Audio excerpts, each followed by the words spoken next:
Hello, everyone, and welcome to the Transport Workers Union Air Division podcast. I'm your host, Brian Parker.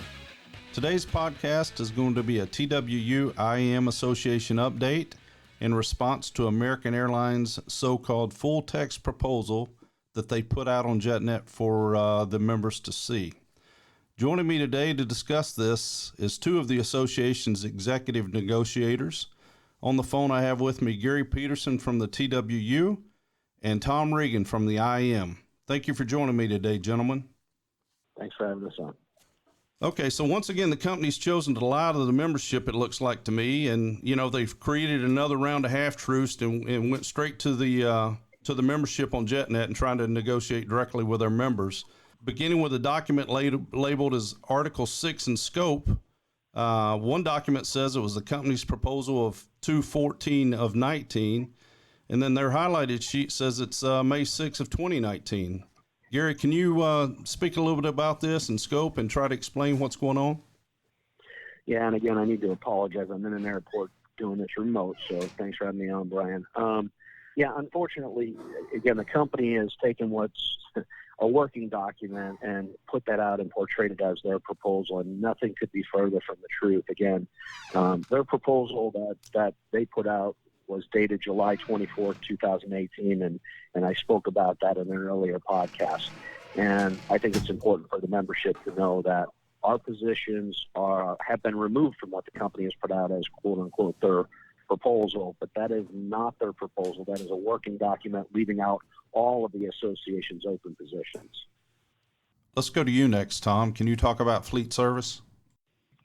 Yeah, sure. Thanks for having me on. And from the fleet service side, since the company presented their comprehensive proposal back in 2017, we've been working through all of the caveats of their proposal.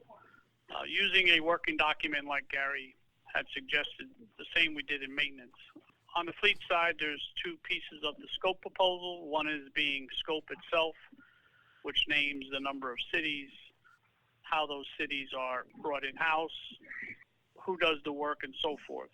That is tied to classifications, which really lays out all of the work that fleet service people own, like your de-icing, water and lav, your catering, your cargo, your CLP, your towers. So we've been working through those two documents. What the company has put out really is basically their version. We will talk, I'm sure, next week on the differences between the two proposals and what it means for our members. Okay. And you mentioned we'll talk next week. I do know that there's a plan to get deeper into this. I know that you guys are reviewing the documents. Before we go into that, Gary, talk to us a little bit about the pay and what the company has listed as far as their pay. Yeah, and Brian, in fairness, as we're doing this, we're making sure we kind of cover our bases and what the company's presented. We will be putting out more information throughout this weekend and much more next week when we can get together and really put together the right answers to the company's proposal for the membership. So we're just asking everybody to be patient and give us the opportunity to do that. And one thing that I want to also mention is, the company had the audacity on the MLS scope to say that further discussions upon conclusion of M&R scope will happen, yet they have zero intention of meeting according to their other documents. So we're willing to meet, and we've said this before, anywhere, anytime. But going into the pay, the company keeps shifting positions on pay because this thing is drug out so long. They keep saying they're going to give us the best pay in the industry. And now they've given us a pay proposal that we hadn't seen, so to speak, prior, and they alleged they gave it to us, but they didn't in negotiations. Now that we've seen that portion of it, we're comparing and making sure that it is the industry leading and it fits where it needs to fit. But the premiums that they're still showing do not rise to the level of Delta's. There is no consideration for the differences in profit sharing between Delta and Southwest, which are greater than ours. And also the company fails to meet the pay increases annually that are in the Southwest agreement. So this leaves, again, the M&R side right off the bat starting to fall behind what is the industry that they see in the Southwest contract, and they made no adjustments for that. Gary, you mentioned Southwest. I know the company has said that they were going to bring the pay up to match the new maintenance agreement at Southwest. Moving over to you, Tom, Has there been any new discussions on the fleet service side, bringing the pay up in comparison with the other airlines in the industry? No, the fleet discussion originally in 2016 when we had the midterm wage adjustment, the fleet service pay was compared to United plus 1% at that time. The latest discussions for fleet service are Delta plus 3, which is still what the company has on the table. And as from a premium perspective, there's many premiums that we're still have open on: CLP, tower premiums, lead premiums, operation premiums. All those issues are tied to the wage, so that's something that we'll have to work through. But currently, what's on the table for fleet service represents Delta plus 3%. So it's fair to say we still got a lot of work to do in that area, correct? I would say on the premium side and the profit sharing and the difference between the profit sharings on Delta and the base wage that they're offering, I would say we have a major difference on that issue. Okay, and Yeah, Brian, if I could, let me just Yes. comment on that as well. sure. They haven't acknowledged the MLS group, our stock clerks along the way, on where they really want to put them. Obviously, there's a new agreement at Southwest that we brought up to them, and they seem to ignore. They continually seem to ignore that group, which is, a bit aggravating for us, as well as those in the flex rate. They haven't made any adjustments to that.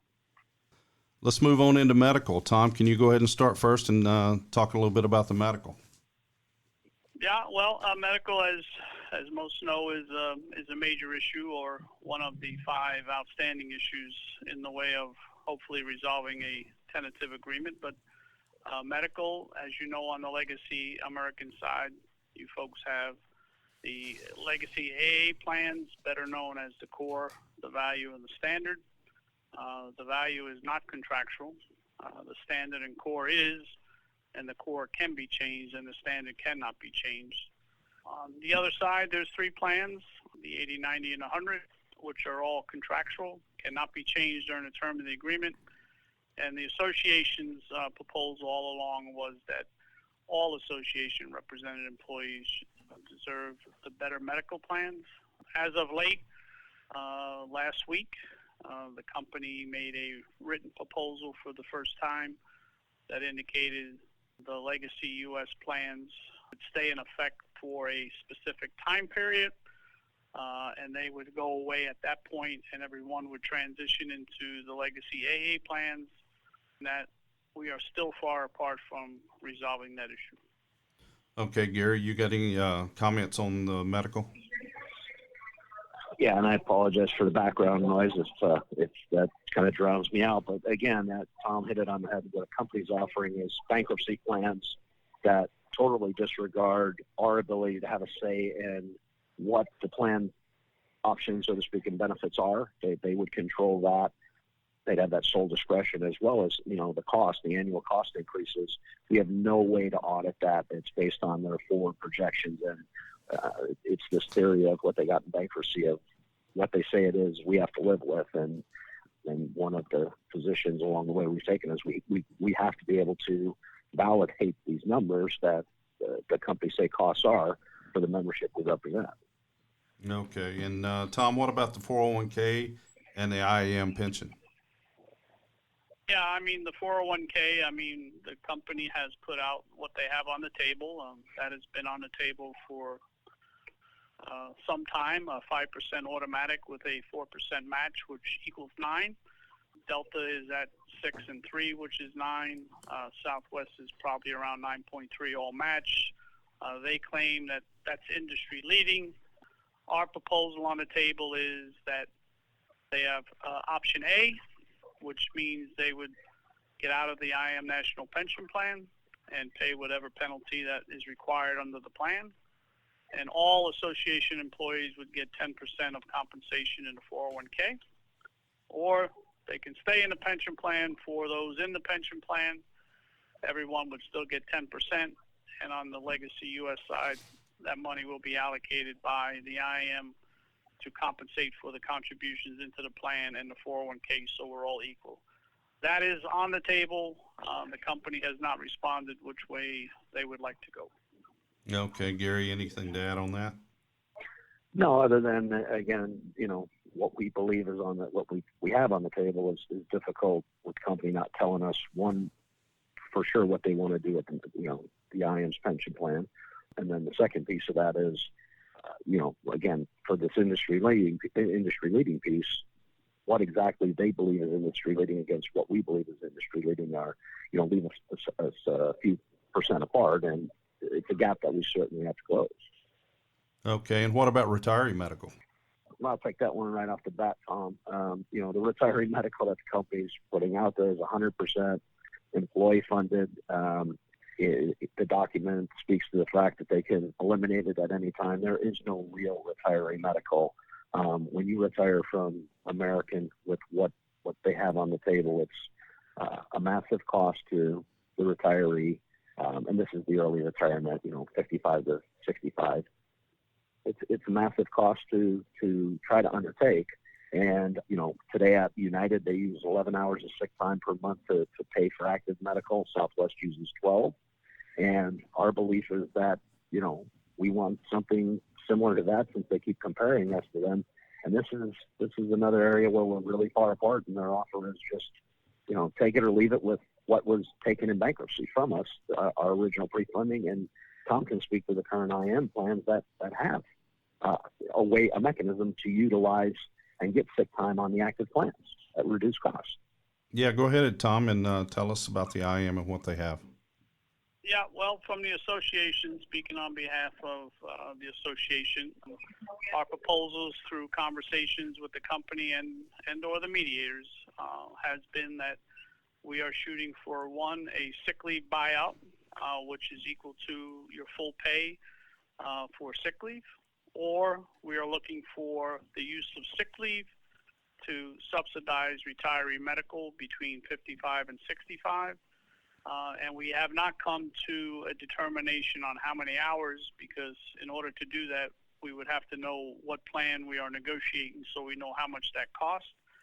There's such a huge difference with the legacy AA retiree plan they offer. They call it the standard retirement plan.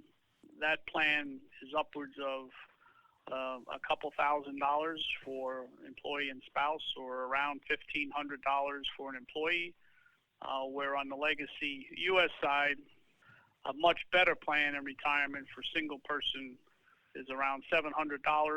And in some cases, if you were a mechanic that had sick leave, today you would get about $508 credit towards that plan, which is a big difference. So our goal is to get everyone in the association a reliable retirement plan, and our goal will be to use sick time to pay for that, to allow you to reach an age where you can get Medicare. So that is our goal, and we are very, very far apart on that. Okay, and piggybacking on the retiree medical, something that's a big point of interest for our members is the early out. Gary, can you start off and talk a little bit about an early out program? Yeah, so the company's clear in their document. It's based on their operational needs. They don't give any details of who, when, how, will be awarded. And we've taken a position at the table that any member who wants to go through the duration of the agreement will have that opportunity to leave, so long as they meet the criteria that's established. We believe that criteria would be similar to the 65-point plan that's out there today. And, this is something, again, that needs to be bargained for. And we believe that if they want our folks to leave, then we should give every one of our folks the opportunity to make that choice throughout the duration of the agreement, not the company just where they want based on operational need. And there's a lot of folks out there that think they're going to get this opportunity that may vote yes thinking this and wind up getting something like that. We're not going to sign up for something like that. Tom, you got any comments for that, of the early out? Yeah, there's been much discussion on that, but if we can reach a joint collective bargaining agreement that is satisfactory to the association leadership and membership, then an early out program to reward people who have put time and service into this company is something we will entertain. But that will also have to be negotiated no different than every other article in the joint CBA to make sure that people who want to leave the company, as Doug Parker has said in his videos, would have that opportunity, and it wouldn't be limited to certain people in certain locations, because that would be something that's not good for us. Okay, and staying with you, Tom, I know the company has mentioned a bonus, and they haven't mentioned retro pay and what they've put out. Can you talk about those two? Yeah, up until September of last year, most of our discussions at the table revolved around some type of signing bonus. As you and everyone else is aware, that our contracts became amendable, and our last raise was in 17, which ran through 18. So our proposals at the table have asked for not only a signing bonus, yet to be determined in amount, and we are asking for full retro back to September 18, which will compensate us for the time we have not had an agreement. Okay, Gary, any comments on the retro and the bonus? No, again, I think the fact that the company continues to ignore what United, Southwest, and pretty much everybody else has done when it comes to retro pay is just, again, it's unconscionable that they can sit and put things out with a straight face, or try to put it out with a straight face, saying it's industry leading, when hundreds of $1 million are being put out by these other companies for their employees, and they look at us and they want to give out, tens of thousands while taking a paychecks, or, folks' paychecks to go to pay in arrears on their bonus program, which in many cases, most folks wind up with less money than they would have got with a paycheck, and they say they're going to give a bonus. Okay, and Gary, I know you're close on time. You got to catch a flight, and I know you're delayed due to the weather coming into Dallas. Before we go, is there any closing remarks you want to make on, and kind of let the members know what to expect? I know it was mentioned that we're going to do something next week. You want to speak on that? Yeah, so our goal is to bring on some of the negotiating team together next week, the folks that have been at the table and those involved in negotiations, and to put, to get what's out there from what the company has said is their version, and put out our version of fact, so the membership knows kind of on a comparison basis what we're fighting for them. I mean, this really is not, when you see what the company put out, that's been a lot of hard work and scope through negotiations. That's not their proposal. The problem is there's a ton of things still missing from their scope, and we didn't bring it up earlier, but I'll just talk about, floors for base maintenance, or, the cap and outsourcing on line maintenance, and God knows they want to eliminate pretty much everybody in our facilities group and GSE, and, we're going to sit down and we're going to, I think the way we're going to approach it is we're going to do a face-to-face through video with our folks. And we haven't solidified exactly the details of that yet, but we're working on that. We'll do it next week, and I think our objective is to make sure that the membership clearly knows what we're fighting for at the table and what they're going to receive through this fight with us in their contract, and things they rightfully deserve. Okay, and when you say we, you're speaking the TW and IAM, the association as a whole, going forward to put out this information, correct?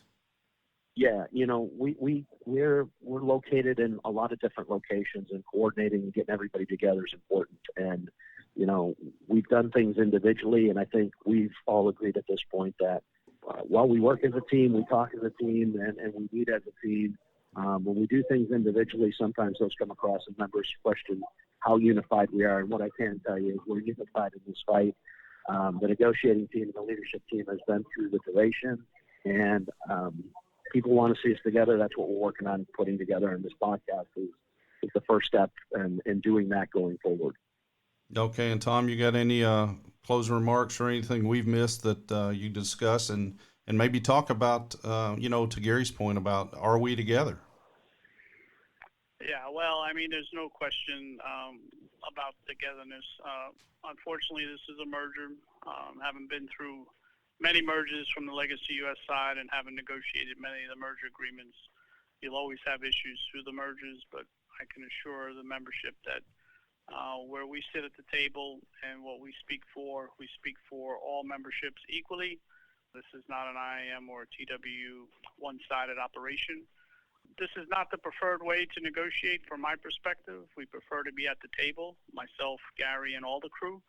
We'd prefer to be in front of the decision makers of the company, and we'd prefer to reach a joint CBA that our memberships would be satisfactory with. But unfortunately, we're now faced with what's out there, and we will do the best we can to let our membership know, whether you're IAM or TWU, what the proposals are, what the working documents are, what the open issues are, and how that affects them.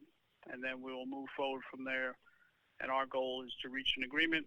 And if this is the road we have to take, then we'll pay the toll and head down the highway. Okay, well, that sounds good. Anything else before we go? No, I'm good. Thanks, Brian. I'm good. Thank you for the time.